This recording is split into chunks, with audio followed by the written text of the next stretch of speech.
बॉलिवूडचा superstar Ranveer Singh पुन्हा एकदा मोठ्या वादात अडकला आहे।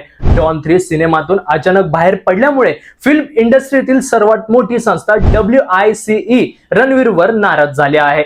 एवढंच नाही तर त्याच्या विरोधात नॉन कोऑपरेशन म्हणजेच काम न करण्याचे आदेशही जारी करण्यात आल्याची चर्चा सुरू आहे। मीडिया रिपोर्टनुसार डॉन 3 चं शूटिंग सुरू होण्यासाठी फक्त काही दिवस बाकी असताना रणवीरने सिनेमा सोडला। त्यामुळे निर्माता फरहान अख्तर आणि रितेश सिधवानी यांचं मोठं आर्थिक नुकसान झाल्याचा दावा केला जातोय।